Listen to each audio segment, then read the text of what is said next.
Bonjour à toutes et à tous et bienvenue pour cet avis et surtout cette analyse de Westworld saison 3 épisode 5 qui a pour titre Genre ou Genre si vous préférez, c'est un peu plus facile à prononcer en français. D'ailleurs il y a un peu de français dans cet épisode et qui fait évidemment référence à la drogue qui est injectée à Caleb pendant l'épisode mais aussi aux différents genres cinématographiques auxquels on aura des références et peut-être aussi aux quelques incertitudes concernant les genres des personnages habités par la personnalité de Dolores.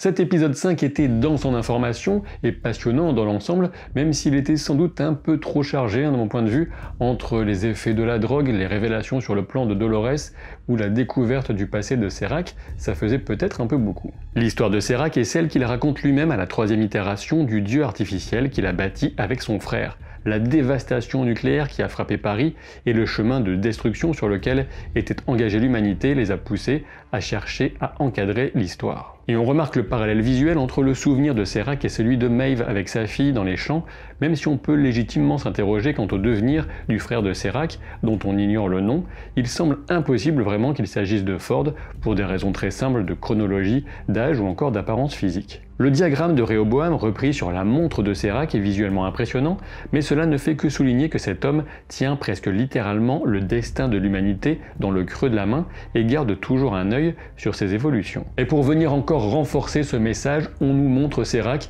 qui donne tout simplement des ordres au président brésilien, puisque non seulement il sait tout à son sujet, y compris ses petites malversations, mais aussi il a entre ses mains toutes les ficelles pour manipuler l'économie, le futur de l'économie du pays. La création du système David, devenu Salomon puis Rehoboam, en suivant la ligne de succession des rois bibliques, montre comment les frères ont utilisé les données et l'argent de Liam Dempsey Sr. pour arriver à leur fin. Au passage, Dempsey conseille à son fils de ne pas fixer l'intelligence artificielle sous peine d'avoir le cerveau en compote, mais au final, c'est une prédiction qui s'est plutôt confirmée, puisque Liam Jr. restera un homme faible et à courte vue jusqu'à sa mort. Quand un homme de Serac lui montre les informations trouvées sur Dolores, on remarque qu'elle est seule sur l'image de surveillance de la banque, sans Caleb. On peut supposer assez simplement que cette absence de Caleb sur l'image s'explique par les effets de l'action qu'avait entreprise Dolores en demandant à son double dans le corps de Martin Connells, le chef de la sécurité d'Insight, de faire en sorte que Caleb disparaisse des systèmes de surveillance. D'autant plus après cet épisode, une chose me paraît certaine,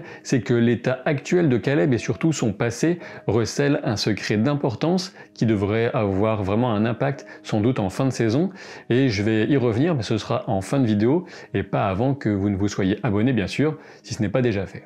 On remarque au passage le t-shirt de Liam Jr. qui est amusant car il fait le lien avec le discours de Dolores sur la fonction sociale des vêtements dans l'épisode 4, et sans ses atours de milliardaire, Liam n'est qu'un gars très basique, comme bien d'autres, même s'il continue de se croire au-dessus du lot, il n'est que médiocrité. Quand Caleb se fait injecter la drogue genre, Jonathan Nolan en profite pour promener le personnage au travers de 5 références parmi les genres cinématographiques. Toutefois, le tout premier effet de la drogue est de faire remonter un souvenir chez Caleb, de toute évidence, sa mémoire des événements en Russie est très floue et parcellaire. On remarque aussi qu'à l'époque, ses cheveux étaient nettement plus sombres qu'au présent de l'action de la série, et un peu plus courts, mais bon ça c'est anecdotique. Par des effets de couleur, de lumière et l'évolution de la bande-son, Caleb passe par le film noir, le film de guerre, avec la chevauchée des Valkyries d'Apocalypse Now, la romance avec Love Story, le délire psychédélique avec Night Clubbing de David Bowie et Iggy Pop, et enfin le film d'horreur sur la plage avec la musique d'introduction de Shining. En réalité, si on cherche bien, il y a presque une double référence à Stanley Kubrick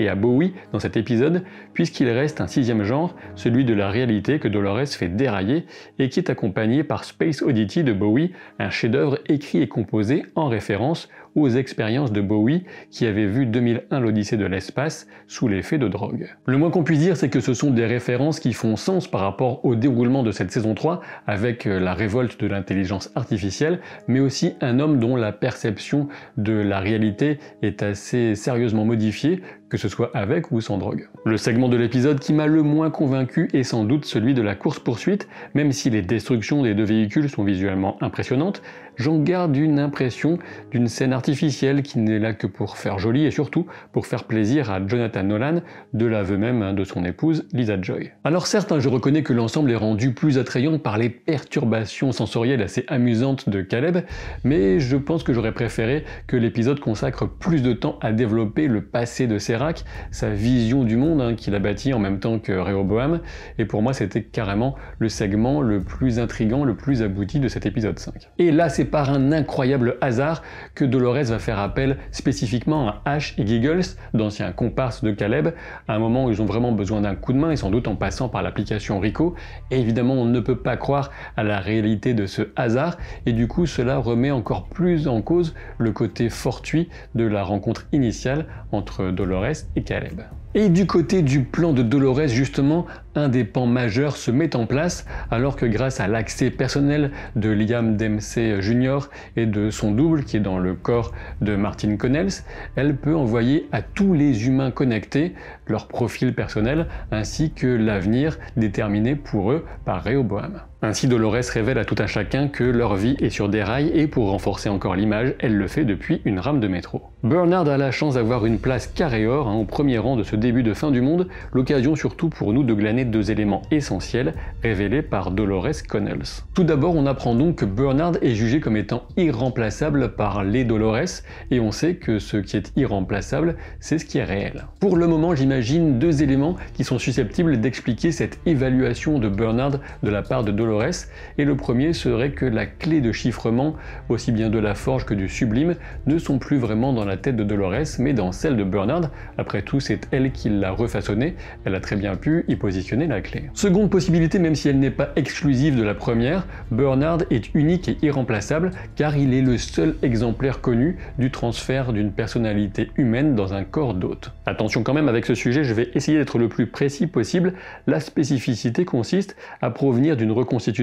d'une personnalité humaine, Arnold, qui a fusionné avec une première version de cette reconstitution, à savoir le premier Bernard. Et justement, le deuxième élément essentiel provenant de Dolores version Connells est dans une phrase à double sens quand elle lui dit en VO « You've always been of two minds », ce qui signifie certes qu'il a du mal à choisir un camp, mais aussi, plus littéralement, qu'il est effectivement le résultat de la fusion de deux esprits. Et quand Bernard, à côté de Dolores Connells, assiste à la diffusion de l'information sur cette carte du monde, j'ai eu l'impression de voir un peu de la séquence finale de Fight Club. De mon point de vue, cette notion de deux esprits réunis en un est véritablement au cœur de cette saison, et je pense que la notion de transfert de conscience reste l'un des objectifs ultimes de Westworld, l'un de ses thèmes en tout cas ultimes, comme on pourra en reparler au sujet de Caleb. Pour le moment, revenons à Serac dont les ambitions sont très claires. Encore une fois, il veut façonner le chaos, quitte à vouloir faire rentrer une masse informe dans un cercle parfait, même si cela implique de remodeler, voire même de couper tout ce qui dépasse.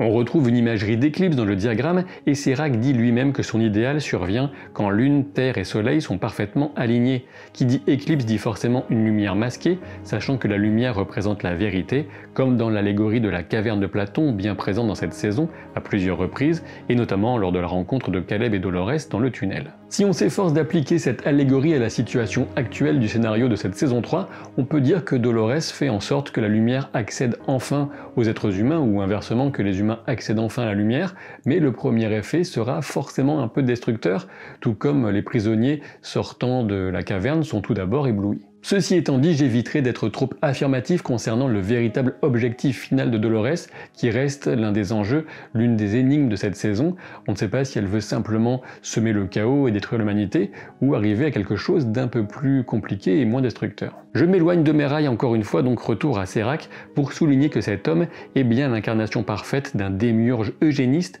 comme l'illustre le magnifique visuel faisant du diagramme de Rehoboam la couronne de ce souverain autoproclamé de l'humanité, dans un faux équilibre, une sainte trinité qui ne conserve que le démiurge en son centre, un démiurge dont le projet est encore en gestation, avec la forme de l'œuf, répété partout dans la pièce. Et Serac ne se contente même pas de vouloir contrôler l'histoire humaine, non, il veut aussi incarner les lois de l'évolution, rien que ça, puisqu'il veut modifier les cas aberrants qui empêchent le système Rehoboam, initialement, de véritablement prévoir l'avenir de façon exacte. Ainsi, nous montrer qu'il fait subir ce sort à son propre frère ne fait que souligner à nouveau que Serac ne se met absolument aucune limite qui pourrait entraver l'atteinte de son objectif. Pour lui, sauver l'humanité de la destruction est un objectif qui légitime toute action intermédiaire dans une morale purement utilitariste. En réalité, j'ai l'impression qu'on comprend que Serac se perçoit comme extérieur à l'humanité sans même comprendre que lorsqu'il assassine Liam Dempsey Sr.,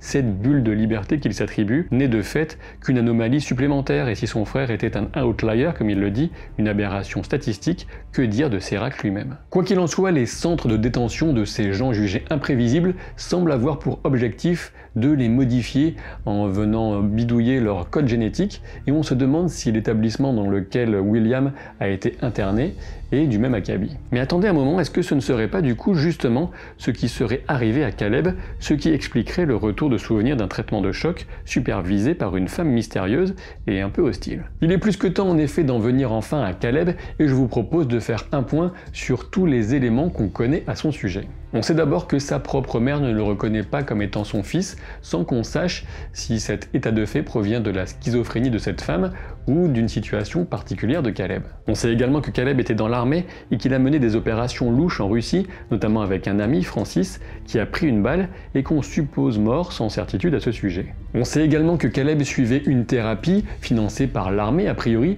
mais ce que je ne comprends pas dans la logique de ce monde futuriste, c'est pourquoi l'armée investirait dans le traumatisme, dans le soin du traumatisme de Caleb, alors que le système Rehoboam a jugé justement Caleb comme étant un individu dans lequel il n'était pas intéressant, utile d'investir. On sait aussi que Caleb s'est déjà fait tirer dans la tête et qu'il a subi une intervention chirurgicale au niveau du crâne. On sait aussi que Caleb a des tendances suicidaires, représentées visuellement dans la série par la mer, notamment par les vagues qui viennent s'échouer sur le rivage. Et du coup, je suis allé vérifier dans le tout premier épisode, lorsqu'on découvre Caleb, et la première question que lui pose Francis, c'est « Est-ce que tu parviens à garder la tête hors de l'eau ?» Toujours lors de ce premier épisode, Caleb va dire à cette espèce de réplique de Francis qu'il a au téléphone qu'ils avaient pour plan de rester ensemble en utilisant en anglais la formulation « to stick together ». Enfin, sur la plage, Liam Jr., qui a observé Caleb avec les lunettes, lui affirme qu'il est le pire d'entre eux et qu'il ne sait même pas qui il est. Liam ne veut même pas que Caleb le touche et meurt en lui disant « You did it, tu l'as fait, mais qu'a-t-il donc fait ?» Très concrètement, est-ce lui qui aurait tiré sur Liam? Car malgré l'arme dans la main de Ash, l'angle du tir ne correspond absolument pas à l'emplacement de la blessure. Ou encore est-ce Caleb qui a tiré sur Francis, son ami? Et aussi, quelle valeur pouvait bien avoir cet homme qu'ils ont enlevé en Russie? Était-il un scientifique travaillant sur le transfert de conscience par exemple? Du coup, pour l'instant, pour Caleb, je vois deux pistes, deux questions. Est-il potentiellement un outlier, une de ces aberrations statistiques, comme Serac l'a décrit? Est-ce qu'il aurait été traité, modifié génétiquement? Ou alors, d'une façon très différente, est-ce qu'il serait une sorte d'expérience avec deux esprits dans un même corps, son esprit et l'esprit de Francis, par exemple, ou autre chose dans le même genre? Et peut-être que s'il n'en a pas conscience, c'est pour l'empêcher de devenir fou, puisqu'on sait ce qui était arrivé à la copie de James Delos. Ce qui est certain, c'est qu'en fin d'épisode, Caleb dit lui-même à Dolores qu'il n'est sans doute pas comme les autres. Il resterait beaucoup à dire sans doute encore sur les messages de cet épisode, à commencer par l'image qu'utilise Caleb qui évoque ces rats qui nageaient car ils avaient encore l'espoir de s'en sortir, tout comme ceux qui pensent avoir une chance dans un système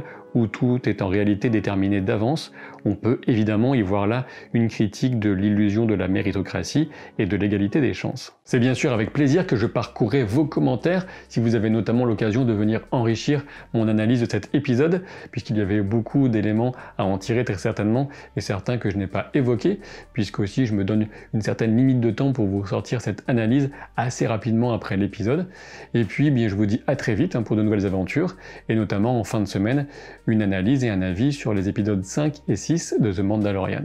A très vite, salut. Et comme d'habitude, si vous cherchez le t-shirt que je porte dans cette vidéo, vous trouverez un lien en description de la vidéo.